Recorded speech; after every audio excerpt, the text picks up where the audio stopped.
Hey everyone, it's the Outlaw John Rocha here with my spoiler review. That's right, spoiler review for Don't Worry, Darling. This sophomore effort here from director Olivia Wilde, starring Florence Pugh, Harry Styles, Chris Pine, Gemma Chan, and assorted other actors involved in this one as well. Now, I'm going to get into what I thought about the film overall in just a second. To remind you to please subscribe to the channel down below. Hit that subscribe button, hit that bell button so you see when we're dropping all the content we do here on the Outlaw Nation channel. Head on over to the Twitch and subscribe to me there, the Outlaw Nation, all one word, and the Patreon. Come aboard the Patreon, patreon.com/John Rocha. Got a lot coming down the pike for the Patreon, so get in on it now so you can enjoy that, like watch-alongs, hangouts, reviews, specific reviews, and I'm going to start doing more reaction videos where I'm actually watching the shows, episodes of the shows, and then putting them unedited up there for people to enjoy on Patreon. Now, you know, with Don't Worry, Darling, there was a lot of drama going on behind the scenes. A lot of drama, a lot of rumors about Olivia Wilde and Harry Styles, these rumors about Shia LaBeouf, and certainly we saw the text messages, we saw the video. Even now, Olivia Wilde's doing the press tour. It keeps changing the story a little bit. Now she's saying recently, I think on Stephen Colbert, that it was between Shia and Florence and she chose her actress. Clearly, there's a lot of drama. I mean, no matter how much you try to sugarcoat it, the fact that Florence Pugh and Chris Pine were not at the New York premiere, they only appeared with pre-taped videos there for the premiere. I went to a live Q&A screening of this film on Monday, and almost all the cast was there except for Florence Pugh and Chris Pine. They sent in pre-taped videos. Certainly they've done almost nothing to promote the movie. So clearly there's just some battle lines being drawn. Of course, Harry Styles possibly spitting on Chris Pine, and Styles making fun of it in his concert recently, and Chris Pine's rep saying it's a ridiculous story. And, you know, but this is Hollywood drama behind the scenes of a movie is tale as old as time. I understand if some people might think it's sexist. Certainly Olivia Wilde has spoken out about it. Certainly we saw on The View that some of the female hosts there on The View, Joy Behar leading the way there, were complaining that it might be sexist. I just think we're in a different time now where I think it matters if you're male or female. If there's drama, there's drama. So look at all the Alec Baldwin stuff with Rust. Look at all this stuff that goes on with some of the male directors. People are getting quote unquote canceled or consequenced left and right for sure. And so that comes into play here. Now, the fact that she's a woman, could there be some sexism involved with some of the critique of some of the male critics or some of the male reviewers or pundits or people on YouTube who host shows who are males? Are they coming after her because she's a woman? Very possibly. But I do think there's legitimate criticism here to be had about all the drama behind it. So that set aside, though, I'm here to review the movie, right? And I went to see the movie, and I wasn't sure. I skipped out on the screening before because still recovering from COVID, didn't want to be around people. So I went to this live Q&A screening. It was a very interesting screening because there were a lot of people, young girls there who were screaming for Harry Styles every time he appeared on the screen there. But it did die down as the movie went along. There were some boos for Olivia Wilde. There were some boos mixed with cheers for Florence Pugh. But overall, I was able to sit back and enjoy the movie. The theater wasn't that full, so I was able to relax and enjoy the movie. And I will say this, overall, I think the movie is good. I enjoyed the movie. I think it's good for certain reasons, but I also think it has its flaws. The number one thing that I enjoy about the movie is Florence Pugh. Of course, Florence Pugh, who is fantastic, such an incredible actress, really showing all that she can do every single time she is on screen, whether it's in a small screen like Little Drummer Girl, or it's big stuff like we've seen recently with her in a number of films, and now in Black Widow, what have you, and now here in Don't Worry, Darling. She really walks that line between someone who is committed to her husband and committed to this life, committed to this utopia that they are living in, and also sensing slowly but surely throughout the movie that something is off, something is weird, something is different. So we see her walk the line, and there's so much emotional life going on for her that we are on the edge of our seats watching her performance, watching her navigate all of this, wondering what the mystery is, trying to solve what the mystery is, and all of that. And she takes us on this journey. We start to see her be influenced by KIKI Layne's Margaret, because Margaret is the first one to kind of break away from this utopian approach to the world. It almost has shades of The Village in that they've created this existence in this city, and you're told that, you know, out there at headquarters, you don't want to go there. They take care of us. They let us be here. they let us exist. So your mind starts to go into a number of places wondering, okay, what's the actual story of this? And she does an excellent job, slowly but surely, unwrapping the layers of what's happening here. And I think her progression is so organic and natural that by the time she gets to the desperate state that she is in at the end, when she figures out what might be happening, you're 100% on board for her to figure this out and get out of it. She becomes more and more bold and more aggressive and more desirous of trying to find out what is happening while she deals with these visions, these insane visions that are happening that are a little scary at times, to be honest with you. And also the feelings that the walls are closing, literally closing in one of those. Remember that scene where her face is pressed against the mirror, or in the bathtub where she might be drowning.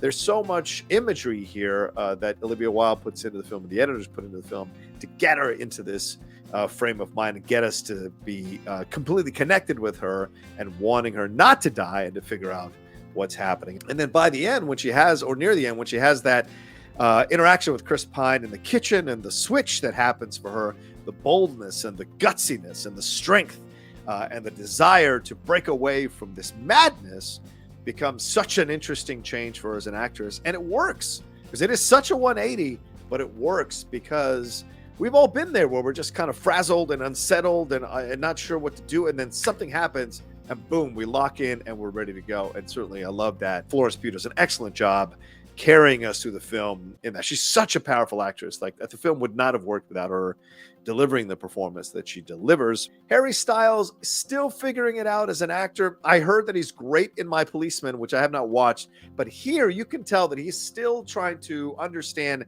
how to put levels in a performance. At surface levels, he does fine. When he's angry, he's angry.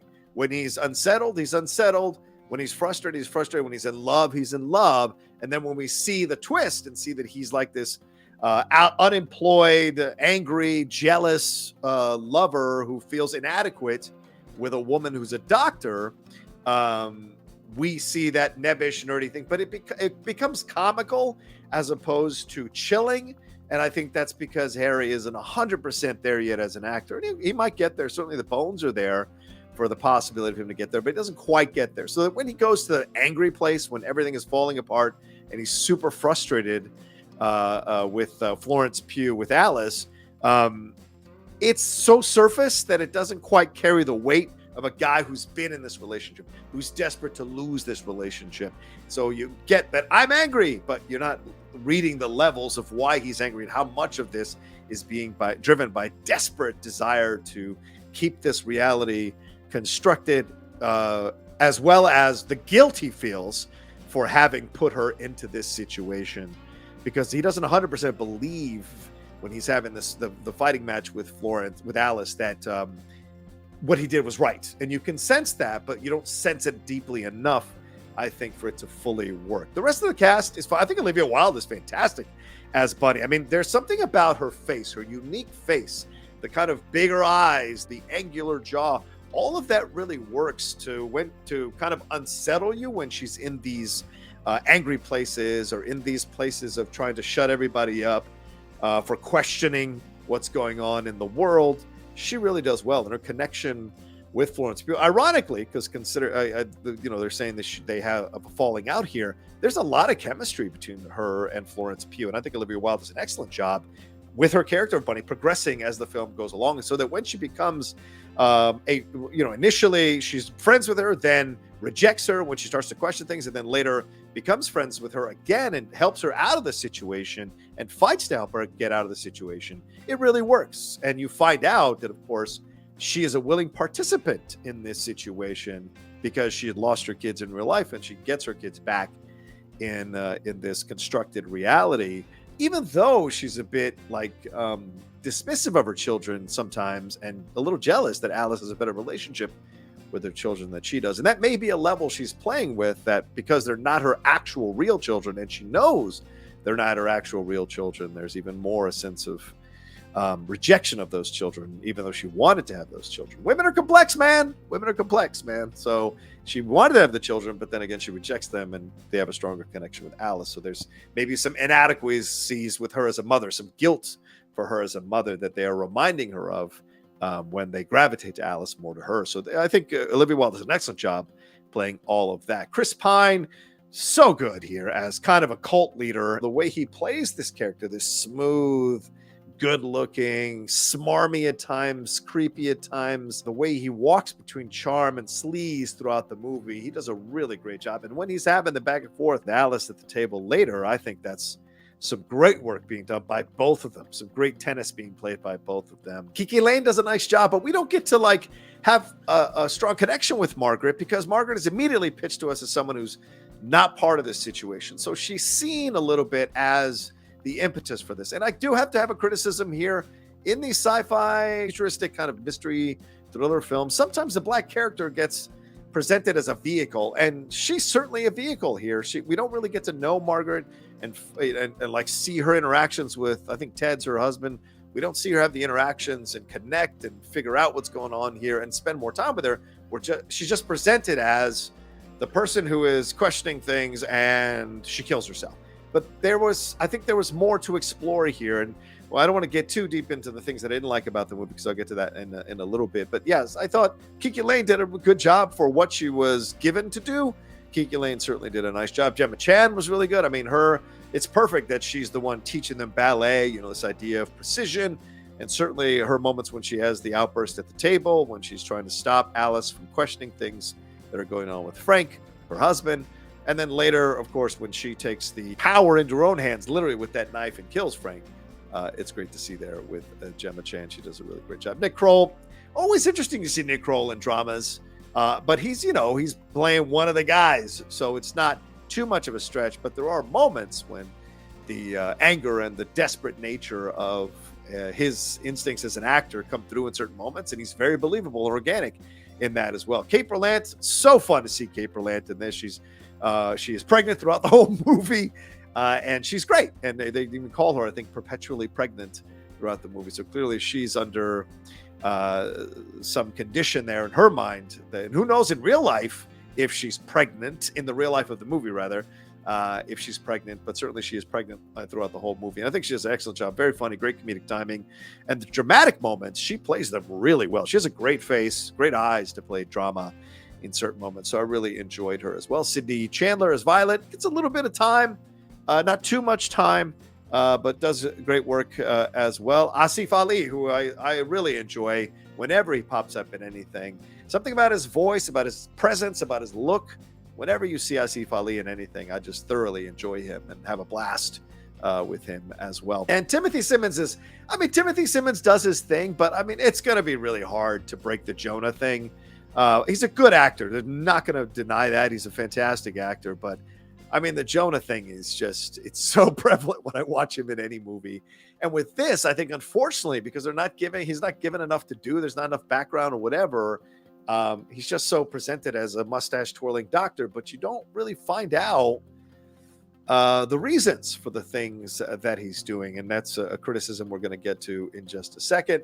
Douglas Smith does his thing as Bill. He's okay as Bill. I mean, he's just basically coming in as the runt of the litter and, trying to belong, trying to fit in. And then, of course, freaking out later when everything starts falling apart.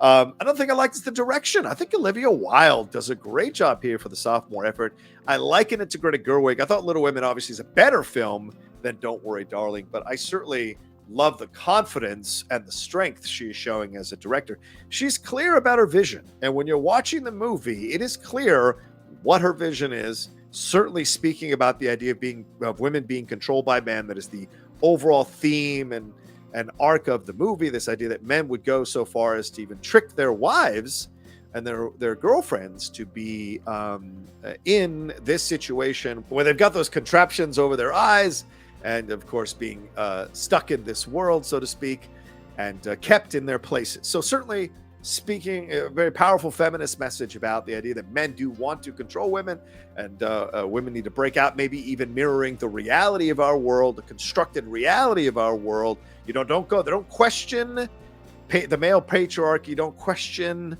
stuff at headquarters.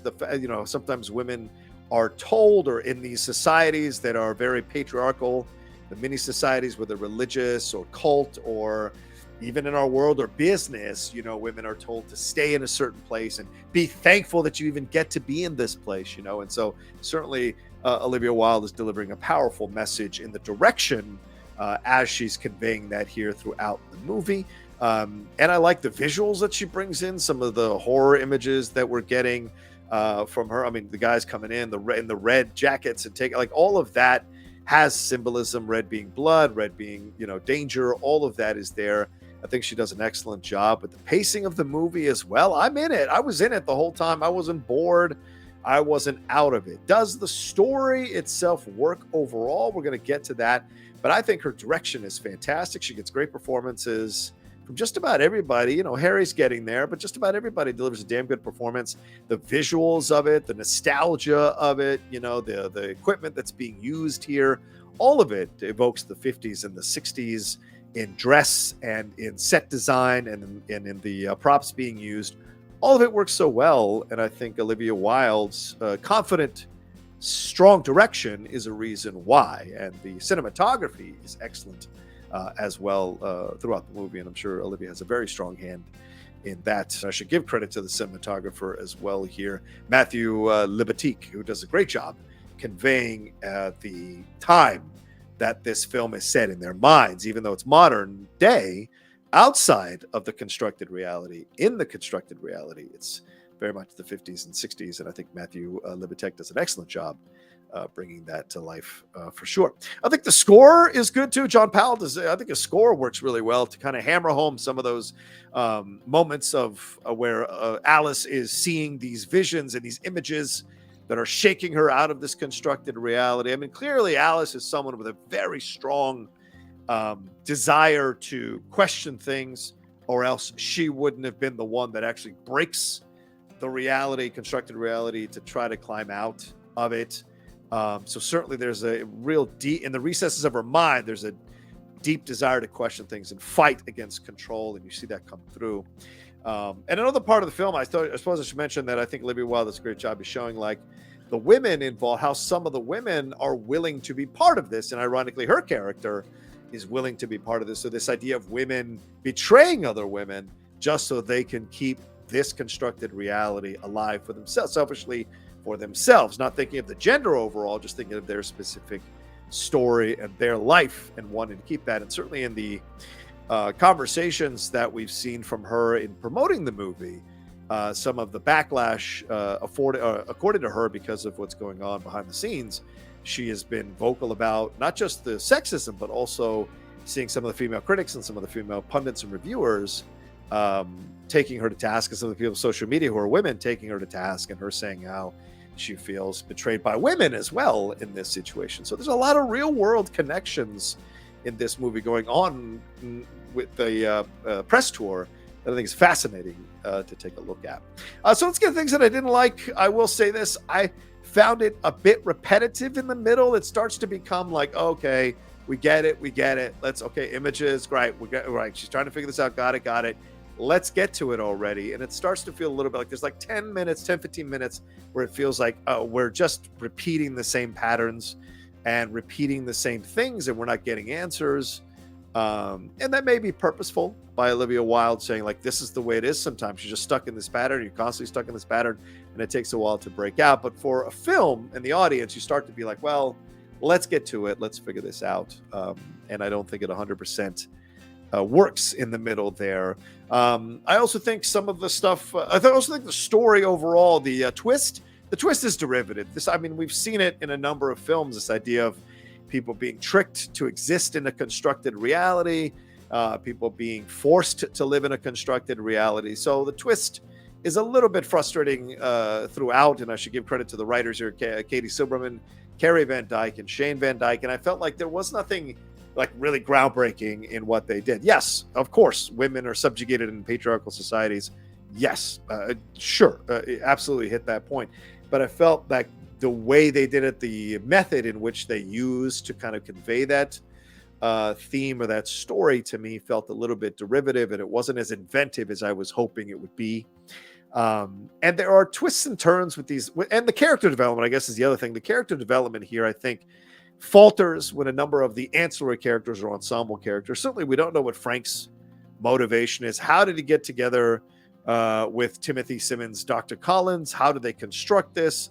We're just presented near the end of the film that Harry Styles as Jack saw this, was frustrated, was listening to podcasts late at night in this dark room, this dank room, and goes to be part of this experiment so he can, control his wife and have them live in this constructed reality. And he thinks, we see him later arguing that he thought he was doing what was best for her because she came home constantly complaining. But I think that's a bullshit excuse, and he knows it's a bullshit excuse. He did what he wanted to do for himself so he wouldn't lose her. He was desperate that he was going to lose her, and of course in the end he does. So but I would have liked to have seen, like, what are they, are they these men who are part of a society who constructed this thing, so that we can see even more real world connections to what we see, in certain pockets of people today. We hear about this. I mean, you can even look at the MAGA movement or whatever. I mean, we're seeing this idea that men want to control women, take away their reproductive rights, take away their abilities to have abortion. All of this is about men driving it. And you see women supporting these men doing this. So I think there could have been a really interesting exploration that would have connected real world to what's happening in our lives right now and in our existences here in the States and in other countries as well. And I think that was an opportunity lost here. And the fact that it came down to this really easy derivative reason for why this is happening, contraption on the eyes or whatever, we've seen that in futuristic films or near futuristic films or sci-fi films. So I just was kind of a little bit not blown away by that, and I thought it was a bit kind of unnecessary. Also, when Gemma Chan turns on Chris Pine at the end, you're like, well, why? Well, what is their relationship? Why is she a part of this? How did she come about it? So again, this idea of character development, it's not there. We don't get the backstory on these people. They're just presented in ways that are caricatures.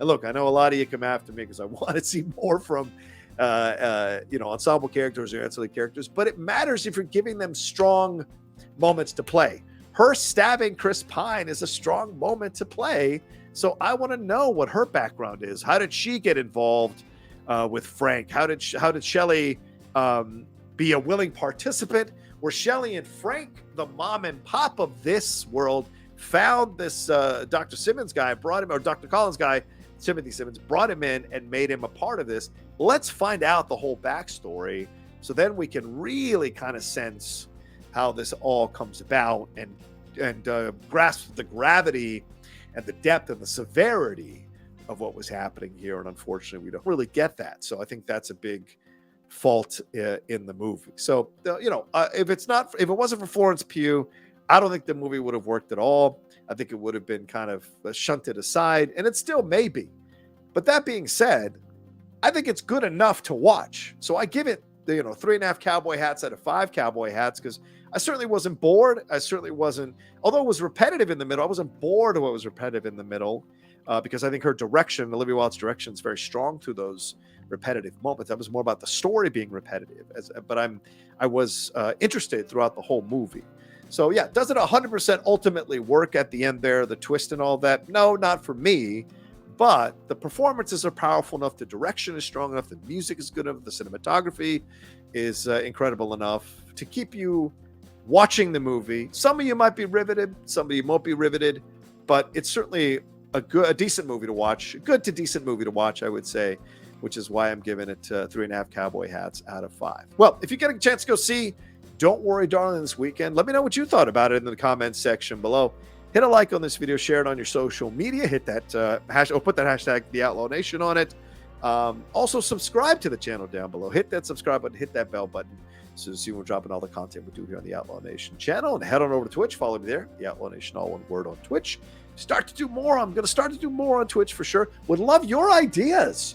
What would you recommend I do on Twitch? What do you see? What do you want to see me do on Twitch? Would love to see what you guys think. And TikTok as well, out there on TikTok. Don't forget to follow me there on TikTok, the Rocha Says on TikTok. And then also the Patreon, patreon.com/John Rocha. If you enjoy what I do here, please think about supporting me on the Patreon. And then you can suggest things you'd like to see. If you join at a certain tier, you can suggest new benefits, suggest new stuff you'd like to see from me, because I'm not always great at coming up with stuff you want. I'm always willing to do more for the patrons. I'm just not always great at coming up with ideas. So maybe you can come in, be supportive of the Outlaw Nation, and suggest some really great things that I have the time to do in exchange for your patronage. So there you go.